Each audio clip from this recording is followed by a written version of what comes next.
Shedeur Sanders' rocky start? Will he be cut by the Cleveland Browns? A journey of Shedeur Sanders in the NFL has not started off smoothly.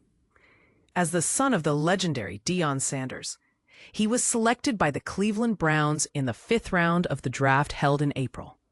Although he has signed a 4-year contract with the team, the rookie quarterback faces a significant challenge ahead.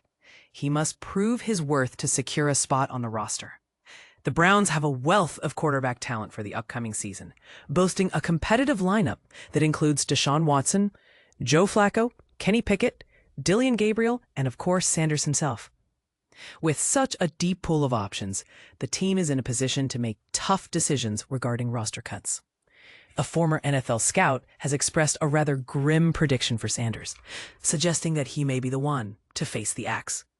Daniel Kelly, a former scout for the New York Jets, recently shared his thoughts on Sanders' future with the Browns.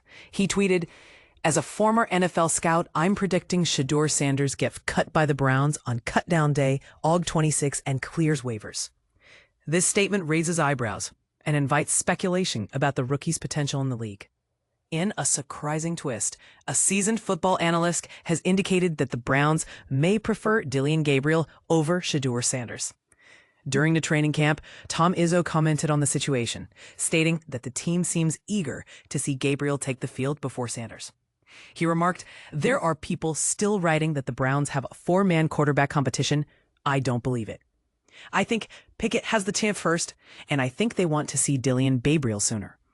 Now where Joe Flacco fits in, I have no idea, and Shedeur Sanders is just going to ride the pines."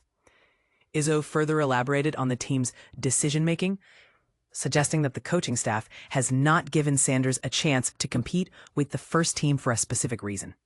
He expressed his frustration, saying, "They didn't give him a chance against the first team for a reason. I don't think they think Shedeur is ready yet. And that's why they didn't let him face the first team, which I think is BS. I wanted to see him. If you're not good enough, then fine, let's see it, but at least give the kid a chance." Nope. When discussing which quarterbacks he believes the Browns will ultimately keep, Izzo stated, "Right now, my top 4 is Pickett, Gabriel, Flacco, and Sanders. That's how I think the Browns are viewing this." This perspective adds another layer of intrigue to the unfolding quarterback situation in Cleveland. As the 2025 NFL season approaches, it will be fascinating to observe how the Browns navigate their quarterback dilemma. Will Shedeur Sanders rise to the occasion, or will he find himself on the outside looking in? What are your thoughts on this situation? Do you agree with the predictions being made?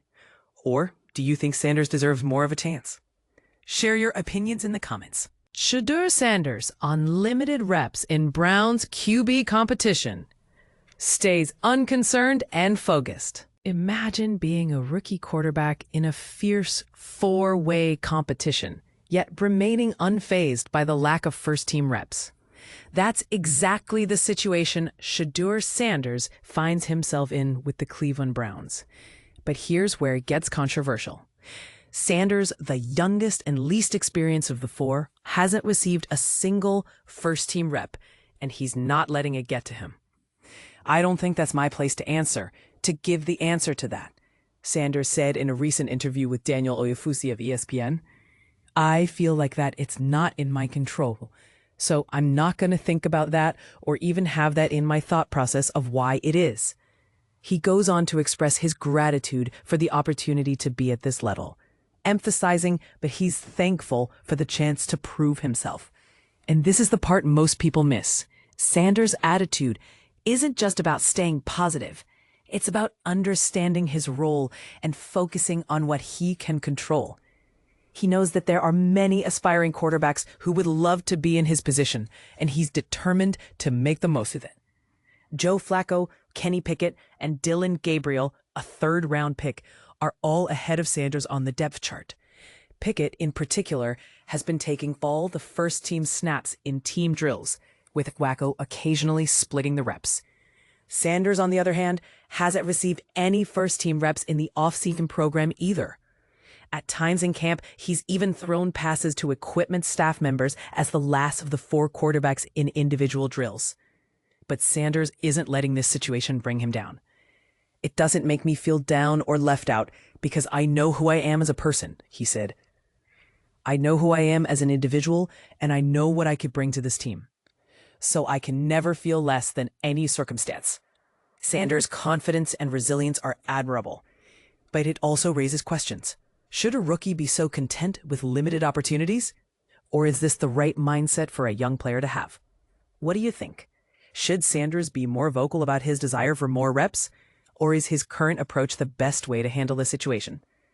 Let us know your thoughts in the comments below. Browns QB battle. Shedeur Sanders embraces underdog role at training camp. In the competitive world of NFL quarterbacking, the situation surrounding the Cleveland Browns is heating up, and it's not without its share of drama. Shedeur Sanders, who was unexpectedly selected in the 5th round of the draft, finds himself in a challenging position, especially with the addition of 3 other quarterbacks to the roster this offseason. Despite the odds stacked against him, Sanders is embracing his role as the underdog, even though he has had limited opportunities to showcase his skills with the first team during training camp. As he competes against fellow rookie Dillon Gabriel, seasoned veteran Joe Flacco, and offseason acquisition Kenny Pickett, Sanders may currently be sitting as low as 4th on the depth chart, just over a month away from the season opener. This situation raises eyebrows and invites speculation about his future with the team. "Whenever I get my opportunity, I gotta maximize it," Sanders expressed during a recent interview. "I just gotta think about what I could do to get better, even if I'm not getting reps. It's no problem." This mindset reflects his determination and resilience, qualities that are essential for any athlete facing adversity. Interestingly, many draft analysts had high hopes for Sanders, predicting he would be a top-tier quarterback, potentially going in the 1st round. Instead, he watched as several unexpected names were called before his, leaving him to wait until the 5th round to hear his name announced. This unexpected turn of events has only added to the challenges he faces as he competes for a spot on the roster. As he continues to share practice time with other quarterbacks, Sanders acknowledges the difficulties of not getting as many reps. When asked why his competitors seem to have an advantage, he humbly stated, "It's not my place to answer that question." He recognizes that many talented players are vying for the same opportunity, and he remains grateful for the chance to compete at this level. "I feel like it's not in my control," he said, "so I'm not even going to think about that, or have that even in my thought process of why it is. It's a lot of people that want to have the opportunity to be at this level, and I'm here and I'm thankful to have the opportunity. Whenever that is, it is. But it doesn't make me feel down, or it doesn't make me feel left out, or anything, because I know who I am as a person, I know who I am as an individual, and I know what I could bring to this team." What sets Sanders apart is his impressive track record as a productive starter, having thrived even while playing behind less than stellar offensive lines at Colorado. He was a standout performer at the SCS level during his time at Jackson State, and made a name for himself in the NCAA's top division, competing for national passing titles. Since leaving Colorado, Sanders has been working diligently to adapt to his new role in this quarterback competition. This is a significant shift from his previous experience as a guaranteed starter throughout his college career. "You don't even know what reps you're going to get, so you gotta be ready for everything," he explained.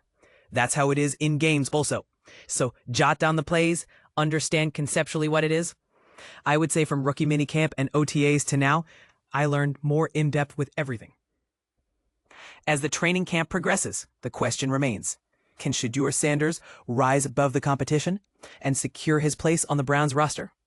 Or will he continue to be overshadowed by his peers?